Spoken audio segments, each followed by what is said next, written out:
There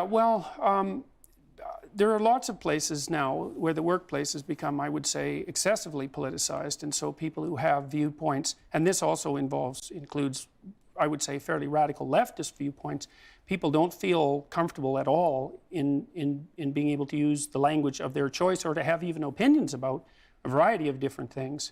And so, and I've had 3 clients who I would say have been, we'll say,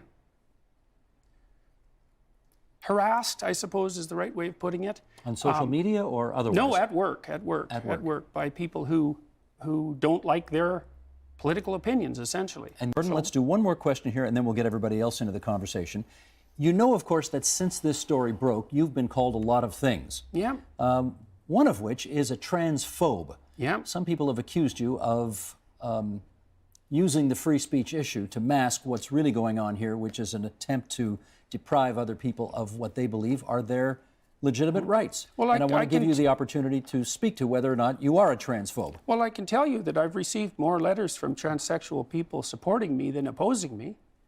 And I never said anything really about transsexual people, about their existence, although that was the first thing that I was accused of doing. I didn't say that transsexual people didn't exist. I said that gender identity, gender expression, and biological sex do not vary independently, which they don't.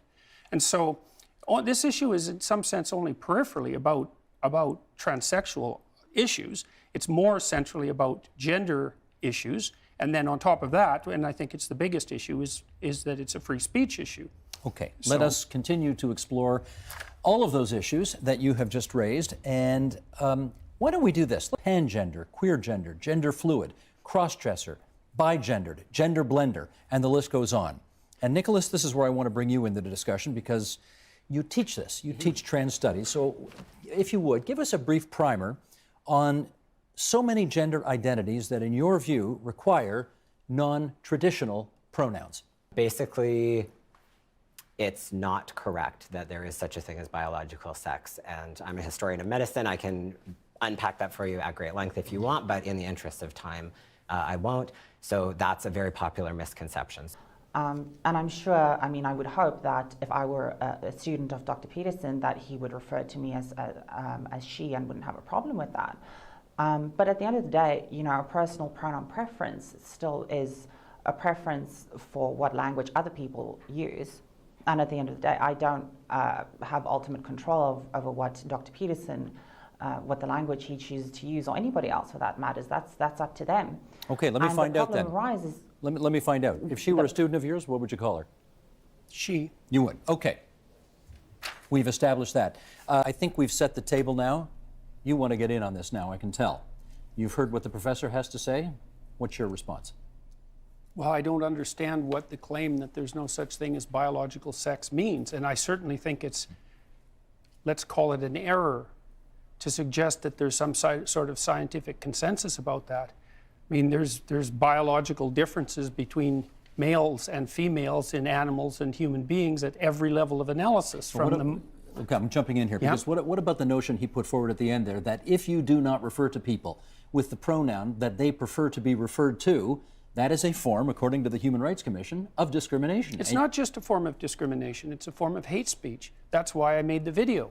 I said that we were in danger of placing the refusal to use certain kinds of language into the same category as Holocaust denial, and suggested that maybe that wasn't such a good idea, especially since there's plenty of debate to be had about gender issues in our society, which I also think are also in danger of becoming illegal, and quite rapidly.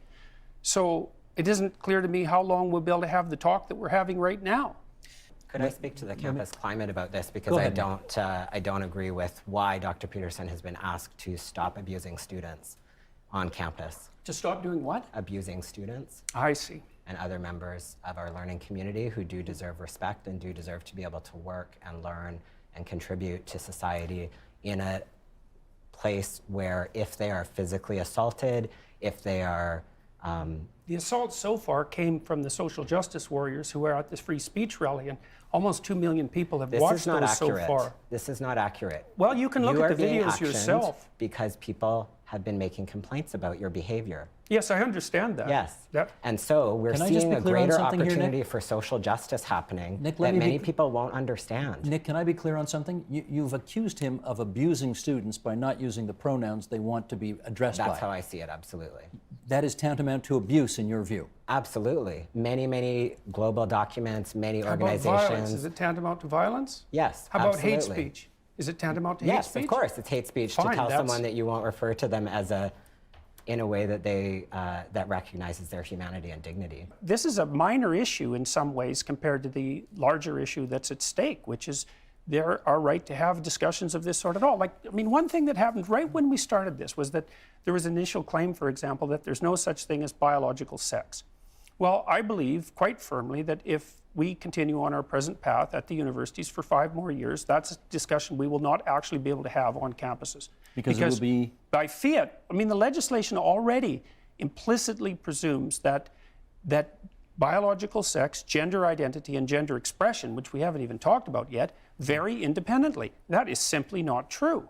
It's when people sometimes become politicized, is when they realize that no matter what they do in the world, there will be people who will continue to attack them on racist grounds, on gender and sexual violence grounds, and that's why people start to fight back, and that's why people object. And your attempts to regulate my language use and I don't care about repeated- your language use. I care about the safety of the people who are being harmed. I know people who make your kinds of arguments are always concerned with other people's safety. I'm concerned with my own safety. Just so that people are aware, my physical, emotional life and livelihood is at risk from being here.